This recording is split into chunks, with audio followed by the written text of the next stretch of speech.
Good morning, dear viewers. Welcome to DD News Meghalaya. You're watching Breakfast News. Grab a cup of coffee or tea as we bring you the headlines.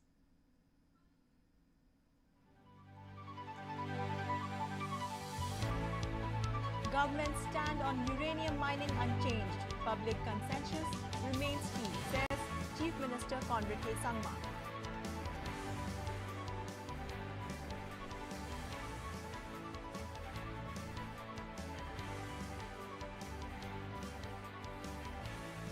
Meghalaya Cabinet approves Rs 187 crore integrated Lakadong turmeric processing plant in West Jaintia Hills.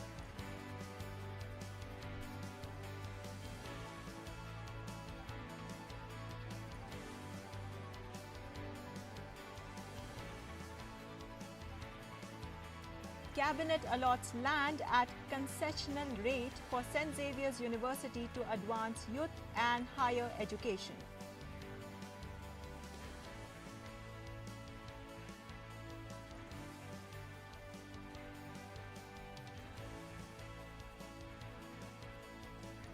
And Prime Minister Narendra Modi highlights AI, semiconductors and clean manufacturing at India-Australia CEOS Forum.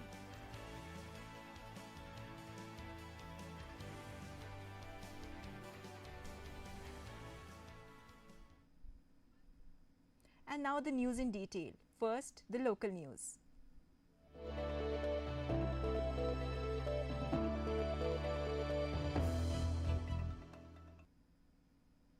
Chief Minister Conrad K. Sangma has reaffirmed that Meghalaya government remains firmly opposed to uranium mining, stating that his remarks as Chief Minister reflect the government's official stand on the issue.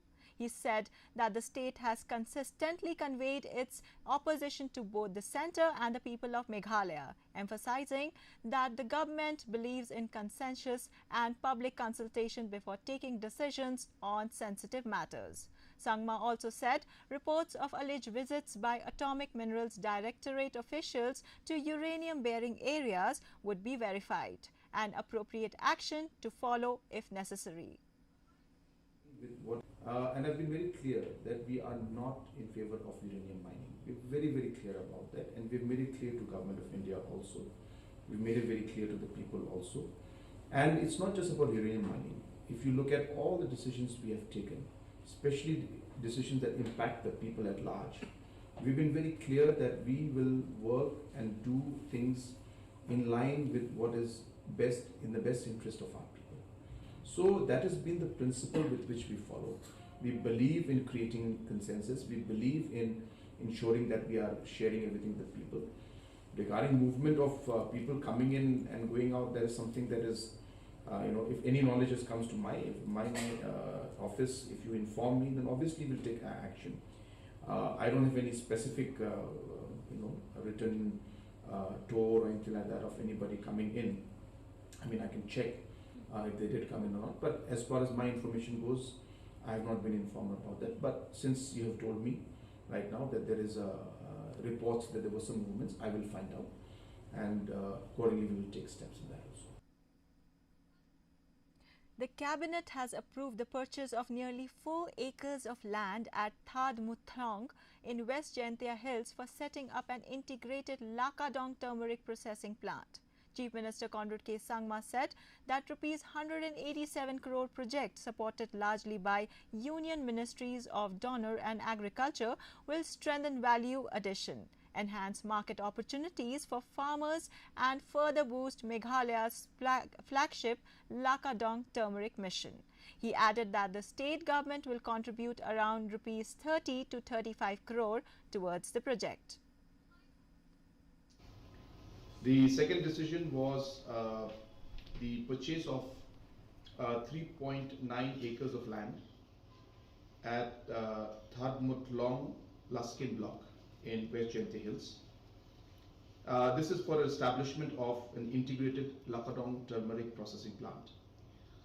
But for that process to take forward, land is required to set up this integrated Lakadong turmeric processing plant. This, of course, is in line with the fact that turmeric is a product that is in high demand throughout the world. It's one of the USPs that we have.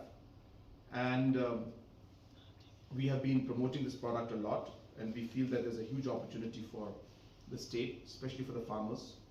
And in line, as I said, with this entire mission mode that the government of India has decided with the donor ministry, which goes in line, of course, with the Lakarong turmeric mission that we had started 6 years back. This particular land was purchased, or rather decision was made today to purchase it, where the integrated Lakarong turmeric processing plant will be set up. This is the cost is coming up to about 1.7 crores for the 4 acre, 3.972 acres, about 4 acres land. The Meghalaya cabinet has approved the allotment of 50 acres of land at Maukhanu for the establishment of St. Xavier's University campus. The Chief Minister, Conrad K. Sangma, said that the decision is a major step towards strengthening higher education in the state, adding that the land will be allotted at a highly concessional rate.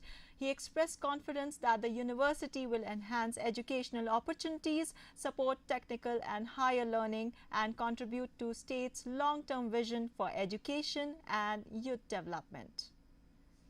At a rate of about, and finally, we received a letter from St. Xavier's authorities that they required 100 acres of land from the government to establish the St. Xavier's University.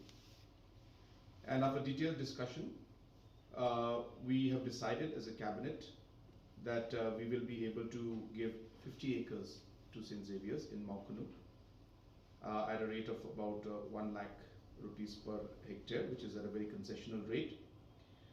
And of course, this is being done because St. Xavier's is a premier institute, and this is an investment that we're making in our youth and in our future generation, because by having institutes like the St. Xavier's University coming in, which is a brand known all over the country and the world, we are very positive that it will have a very huge impact, especially on higher technical education and the different opportunities that it will have for our youth.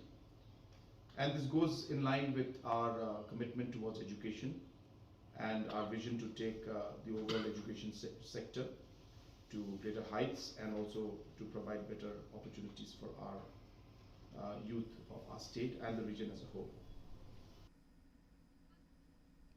The Don Bosco Youth Center, Laitu Mukra, and Don Bosco Media Network and TV yesterday organized a special send-off program for Ka Sur Ken Yud Season 3 winner Kit Kupar Nongse, as he prepares to represent India and Meghalaya at the World Championship of Performing Arts 2026 in Las Vegas, USA. Kit Kupar will leave Shillong on July 10th and compete with international event from July 13 to 21, accompanied by his father. Church leaders, family members, well-wishers and members of media gathered to offer prayers and extend their best wishes for his success on global stage.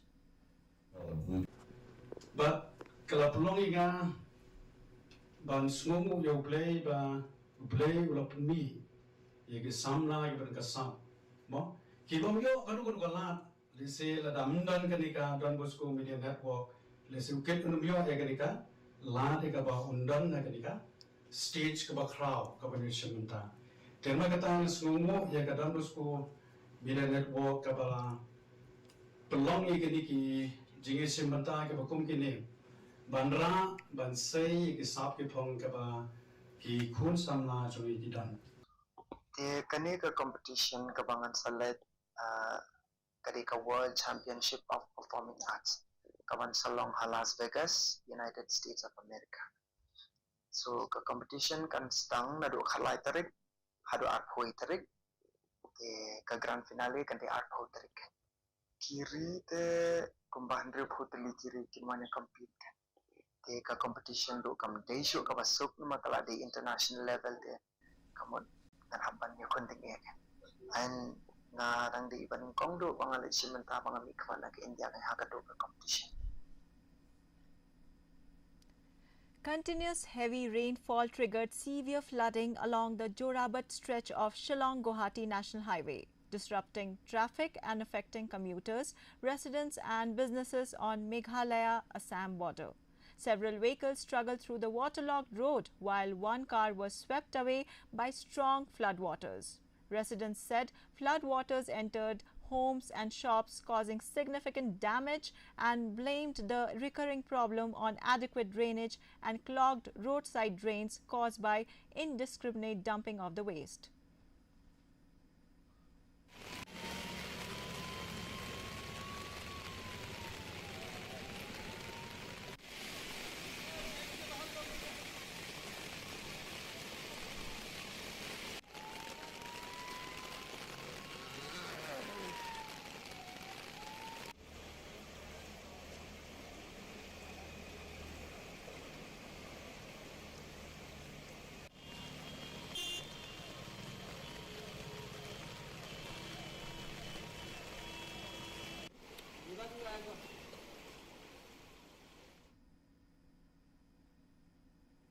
The 4-day Bedeng Klum festival in Jawai to enter its final phase with traditional rituals and cultural processions led by the Sien Raij Jawai. Health Minister Walayat MEGHALAYA yesterday attended the Knong Blai ritual at Po Saviar, where prayers were offered by the Daloi and traditional elders in honor of ancestors and Siam Blai. As part of the celebration, Niam Tre followers also visited community halls across different localities to view the elaborately decorated rods, which will be taken in procession to Siam Aitna today.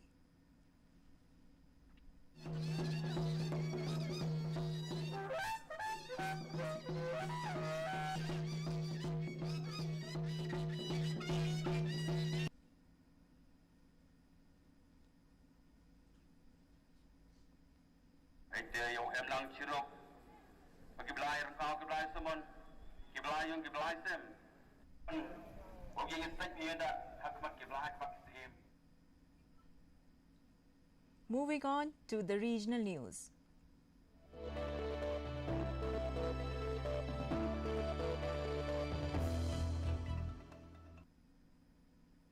Flood-ravaged Lower Siang district in Arunachal Pradesh continues to face a severe humanitarian crisis, with several villages remaining cut off after roads and bridges were washed away by heavy rains. Residents are struggling without food, drinking water, medicines and other essential supplies, while inundated farmlands and damaged communication networks have further hampered relief efforts. Officials are accessing the damage and working to restore connectivity, but persistent rainfall continued to delay operations as residents and social activists call for urgent assistance and faster restoration. 14 village में hardly 2-3 village में network है, तो telecommunication का भी बहुत तकलीफ है। इसलिए हमारे यहाँ कुछ जितना डैमेज हो रहा है, कुछ सब खत्म है, तब भी दिखा नहीं पा रहा है। ऐसे हाल है हमारा। इसीलिए मैं हमारा अरुणाचल के सभी जनता को भी हम अपील करना चाहता हूँ, हम लोग आप लोग का मदद भी चाहिए, सबका गवर्नमेंट से भी मदद चाहिए। हम लोग रोक रहा है आप लोग का मदद भी। हमारा नारी को अभी किस स्थिति में जी रहा है, कुछ अभी एक बस्ती से बस्ती कनेक्ट भी नहीं कर पा रहा है। हम लोग का एरिया में 14 विलेजेस पूरा अफेक्टेड है। आपका सड़क से लेके खेती बाड़ी लाइव स्टॉक सब अफेक्टेड हो गया। हमारा सीएम और हमारा ऑनरेबल एमपी दोनों को यही रिक्वेस्ट, आप जब भी मौसम आए जल्द यहाँ हमारा नारी को स्पेशली आप एक बार फिर विजिट कर दीजिए। Manipur Chief Minister Yumnam Khemchand Singh yesterday laid wreaths and paid tribute to 2 personnel of 40th Battalion of the Assam Rifles who were killed in an ambush by unidentified armed assailants in Ukhrul district on July 6th. The Chief Minister honoured the fallen soldiers for the sacrifice and conveyed condolences to their families.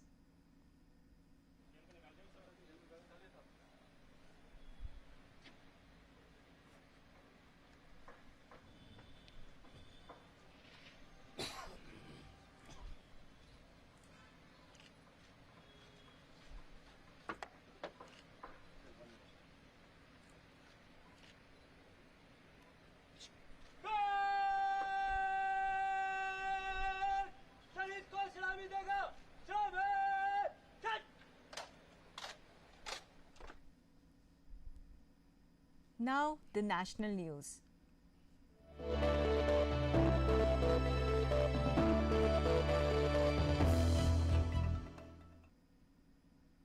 The Indian Meteorological Department has issued an orange alert for heavy and very heavy rainfall over several states including Arunachal Pradesh, Assam and Meghalaya.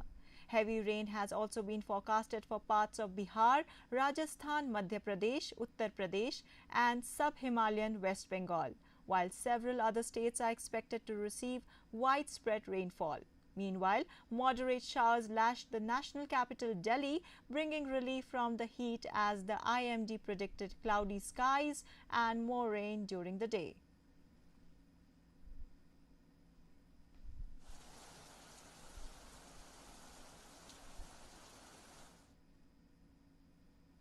News across the globe.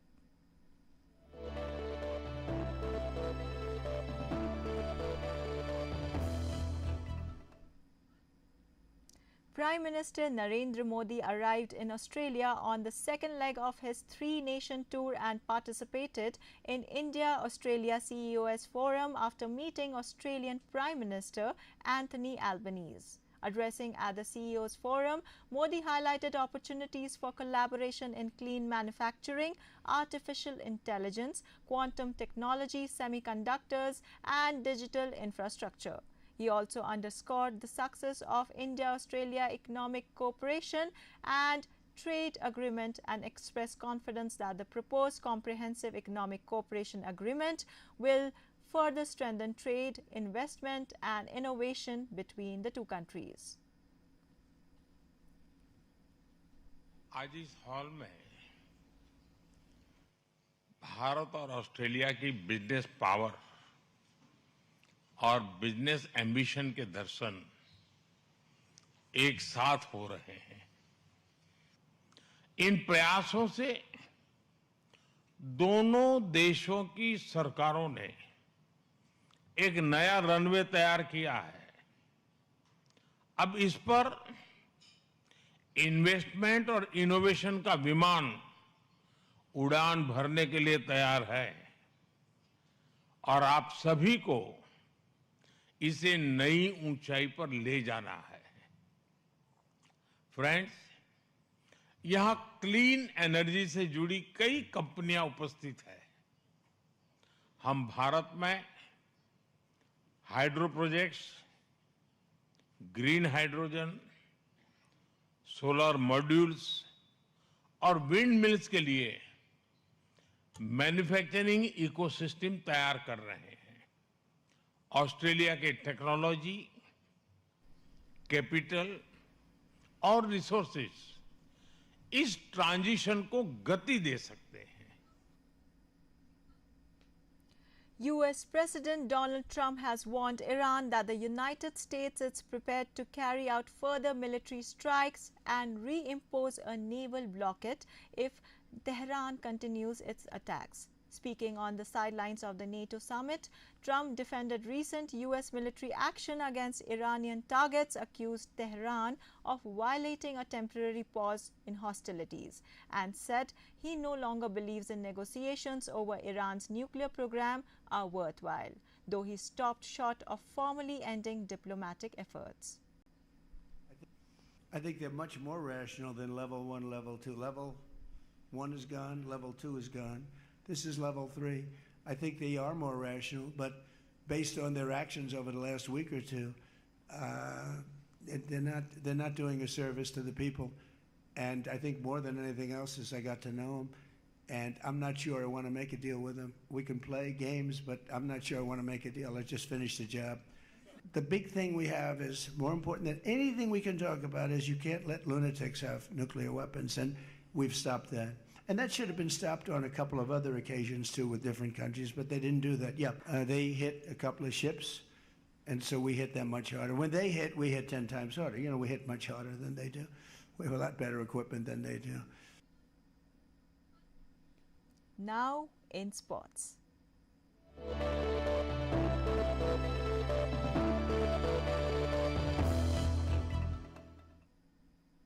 AIFF General Secretary M. Satyanarayan has announced that 2026-27 Indian Super League season will feature 14 teams under a new club-led model.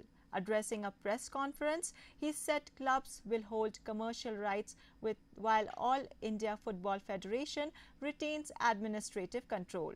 He added that the league aims for greater financial sustainability with a professional team managing operations.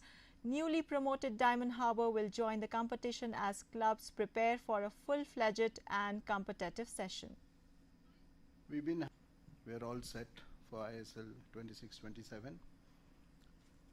We've been having a lot of talks with the clubs over the last more than a month, and we're working towards organizing the league. Like last year we did it. I'm sure all of you all know that last time, sometime in the month of December, January, there was lots of speculation that the league will not happen. But thanks to the cooperation of the clubs, AFF and the clubs together, we did the league, which was a truncated league, but under the circumstances, that was the best we could do. Fortunately for us, that really ended on a very exciting note, with almost 5 clubs in contention till the end. And this year, yes, we would put out a tender, and the process was on, and now we slightly changed course, and we've agreed on certain things with the clubs. So the clubs, we are giving them the rights, the commercial rights for this league, and as usual, the AFF will hold on to the administrative and all the important aspects of running the league. Now let's take a look at the weather report.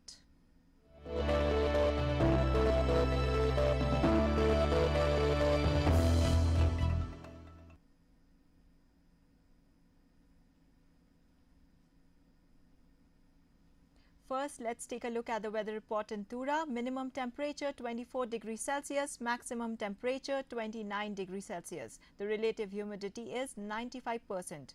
Rainfall 9.6 millimeters. Moving on to Shillong, minimum temperature 19 degrees Celsius, maximum temperature 24 degrees Celsius. The relative humidity is 94%. Rainfall 2 millimeters. Meanwhile, in Juwai, minimum temperature 19 degrees Celsius, maximum temperature 23 degrees Celsius. The relative humidity is 96%. Rainfall 2 millimeters. And the forecast in Tura, Shillong and Juwai says heavy rainfall with thunderstorm likely at many places. Let's take a recap of the headlines.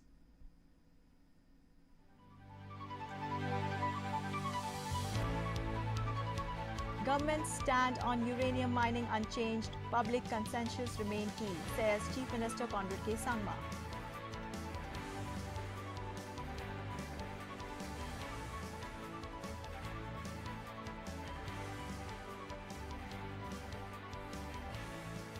Meghalaya Cabinet approves Rs 187 crore integrated Lakadong turmeric processing plant in West Jaintia Hills.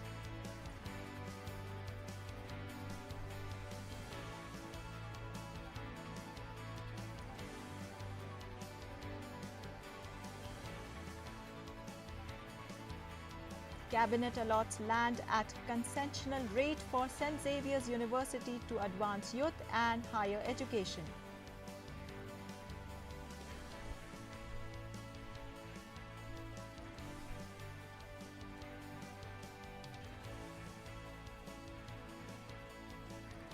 And Prime Minister Narendra Modi highlights AI, semiconductors and clean manufacturing at India-Australia COS Forum.